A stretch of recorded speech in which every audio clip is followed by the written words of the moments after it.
Coming up on Mountain News at 6, find out what Bell County is doing to try and stop the rapid increase in COVID-19 cases there.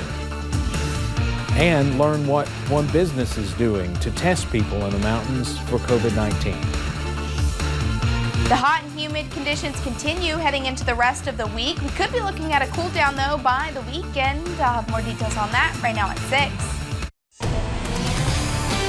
Dedicated to Eastern and Southern Kentucky, this is WYMT Mountain News at 6. Good evening again. Bell County now has 44 reported cases of COVID-19, but 20 of those were just confirmed in the past 3 days. WYMT's Dakota Makris spoke with county officials about the recent spike. Bell County reported its first case of COVID-19 in May. But now the county is seeing a major spike in cases. We went a month and a half hovering around 10 cases, and then all of a sudden last week, we've exploded. As of Monday, Bell County has 44 reported cases of COVID-19. The large majority of these recent cases are symptomatic, and that's problematic for us in trying to control an outbreak. Those cases stemming from different activities, including testing that is becoming readily available. We've had some travel, obviously, folks going on vacation. We had several cases that were born out of a church service. And then, we're having a lot more testing. With 44 cases, Bell County Judge Executive Albie Brock considers the county a hotspot for the virus based on the population and the number of positive cases over the past 3 months. I think the data says it's a hotspot. I think when you go from approximately 12 cases to 44 in less than a week, that feels pretty hot to me. Encouraging community members to practice good hand washing and social distancing habits, including face coverings. There's a common sense factor has to play in, and we're going to have to become good humans about this and realize that wearing a mask is what's going to make this go away. In Bell County, Dakota Makris, WYMT Mountain News. The judge executive also says testing is easy right now, and if you are having trouble getting one, to please reach out to his office at 606-337-3076. Now, Laurel County has also seen a big spike recently. They reported 32 new cases since Friday, bringing their total now to 177. Governor Beshear did not release updated COVID-19 numbers during the weekend, but we have those tonight. The governor announced 268 new cases today.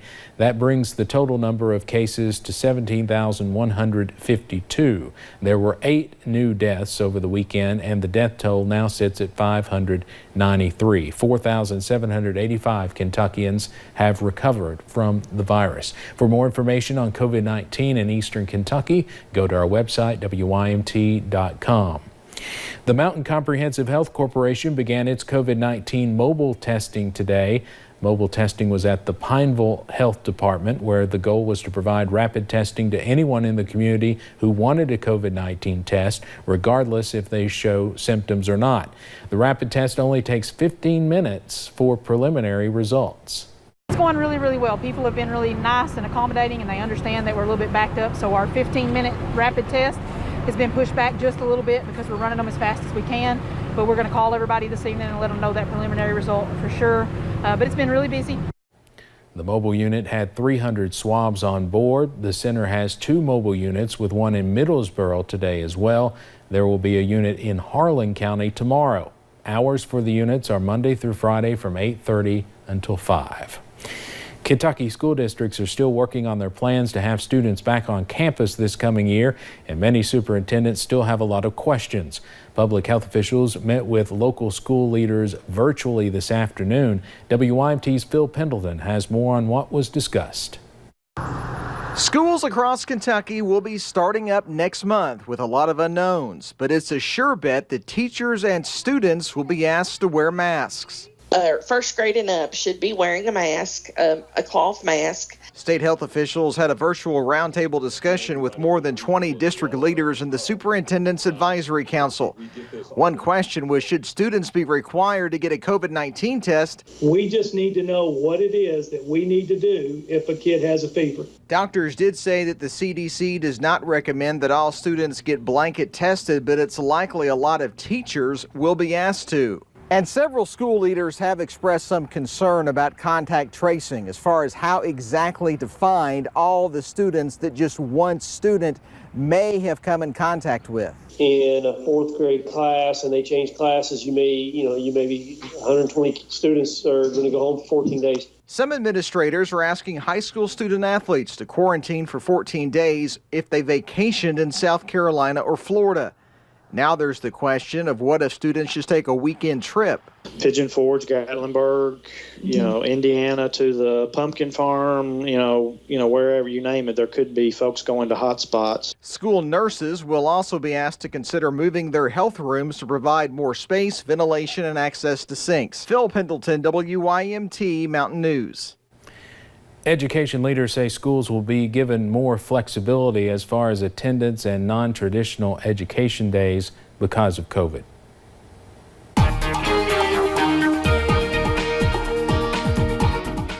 We're still seeing lots of sunshine across the mountains this evening. Also seeing a few pop-up showers and thunderstorms just because it's been so hot and so humid throughout the day. We'll take you up though to that camera outside the front porch over there at WYMT. Still seeing that sunshine, some blue skies, but also seeing some clouds moving in. I know some areas in Perry County have received a little shower or two. I even heard some thunder here at my house, but have mostly been on that dry side. Temperatures are into the upper 80s to lower 90s unless you're Jackson or Hazard. That's gotten a little bit of a cool down. Mostly Jackson has seen that cool down, so that's why they are in the lower 80s because of the pop-up shower and thunderstorm that was moving through their area. Lower 70s right now for those dew points, some spots into the upper 60s, so that is what's making it feel pretty uncomfortable outside and making it feel pretty muggy as well. So pinpoint Doppler showing the few scattered showers and thunderstorms moving into the area. Starting to die down actually a little bit though as we see some cloud cover increase, but you could see earlier that we saw those storms. Now they're starting to die down, a few into parts of Clay County, Leslie County, a little bit into northern Knox County, maybe a few over there in Laurel County and right there in Whitley County just south of Williamsburg, and even that pop-up storm that's moving out of parts of Breathitt County. Now we are going to continue to see a few rain chances heading throughout the week, but overall we are going to see plenty of sunshine and those hot temperatures continue over the next several days. I'll have more details on that coming up in a little bit. All right, Paige, thank you. Philip Lewis has been sentenced to 35 years in prison. Lewis was convicted in the 2019 murder of Gary Medlin. He entered the A&B Quick Stop in Knox County in January 2019 and used a gun in an attempted robbery. Lewis shot Medlin multiple times when he tried to run away. Police caught him on February 8, 2019 in Flint, Michigan. A man was shot and killed during a burglary early this morning in Letcher County. KSB responded to calls of a shooting at Highway 805. Police determined James Duncan entered a home belonging to Justin and Kimberly Robinson without their consent. A confrontation occurred and resulted in James Duncan being shot to death. An autopsy is scheduled to be performed at the State Medical Examiner's office in Frankfort. No charges have been filed at this time. A Clay County woman is behind bars after being accused of stabbing someone. Clay County deputies were called to North Highway 421 about the possible stabbing. Deputies concluded 44-year-old Melanie Azizpour had stabbed the victim in the early morning hours today. Azizpour was arrested and charged with second-degree assault. She was taken to the Clay County Detention Center. Middlesboro police are searching for a man after a 4th of July stabbing that left a woman in serious condition. Officers were called to the stabbing on Cumberland Avenue Saturday. When they arrived, they found the woman had a serious wound to her throat. The woman was able to identify her attacker as her ex-husband, 56-year-old William Gunter of Middlesboro, who left the scene. The woman was given first aid until EMS arrived. She was then flown to a hospital for treatment. If you have any information on Gunter's whereabouts, you should call the Middlesboro Police Department at 606-248-3636. A Floyd County woman was killed in a crash with a tractor trailer on Interstate 75 in Boone County this morning. 21-year-old Allison B. Davis of Banner was driving on 75 when she lost control of her vehicle in a patch of high water. The vehicle spun out of control and became lodged under the trailer of the semi. Davis was pronounced dead at the scene. The driver of the tractor trailer was not injured. Well, summer is a season where many enjoy taking some vacation time, but during the pandemic, it is a struggle to travel safely. Experts say RVs are one way many can be on the go while social distancing. Grace Feinerman brings us the story. Looking for the deal of the century, man.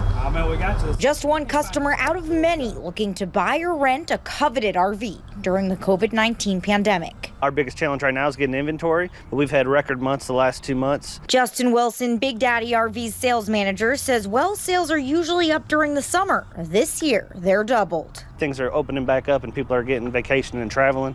We're seeing that increase again. Now the shop is doing so well, they're expanding the lot to 100 to 150 units. This is after weeks of only having the service department open for curbside assistance. And the business seems to be making up for lost time. It's selling as soon as it's hitting a lot. Wilson says an RV is a way to share a vacation experience with family without sharing germs with the public. You have your own belongings. You know who's slept in your bed, who sat on the couch, things of that nature. So it's sanitized and everything's a little bit more comfortable that way. A way to travel anywhere, no plane required. In London, Grace Feinerman, WKYT. Wilson says the common RV costs anywhere from $20,000 to $30,000. During the weekend, volunteers in Maryland spent hours creating a massive mural of Breonna Taylor on a basketball court. It's 7,000 square feet. This is the work of about 30 volunteers and 10 teaching artists. They finished up the mural of the Louisville woman that was killed last night. The same group also painted a mural of George Floyd in Annapolis.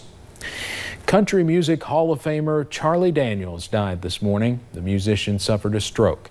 During his career, Daniels made a few trips to eastern Kentucky, including a fairly recent one. WYMT's Tommy Poole has more from Pikeville.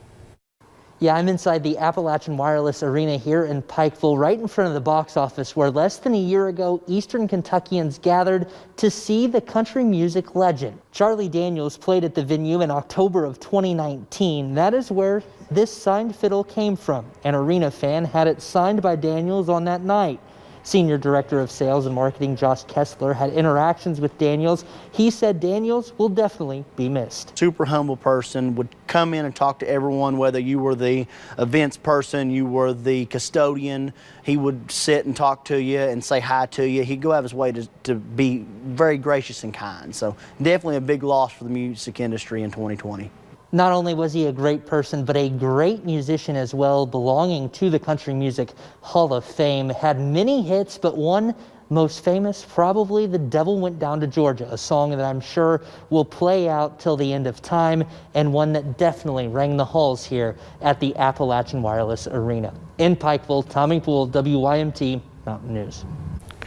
Charlie Daniels was 83 years old. He leaves behind his wife Hazel and son Charlie Daniels Jr.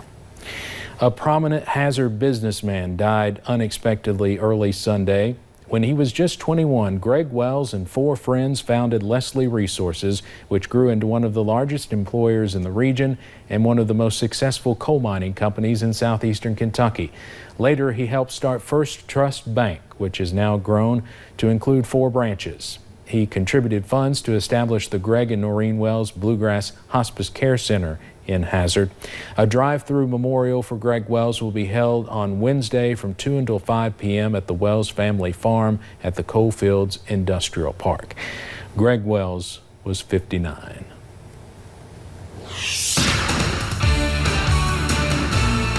The hot and humid conditions continue, along with the chance for some scattered showers and thunderstorms for your Tuesday. I'll look at your forecast coming up.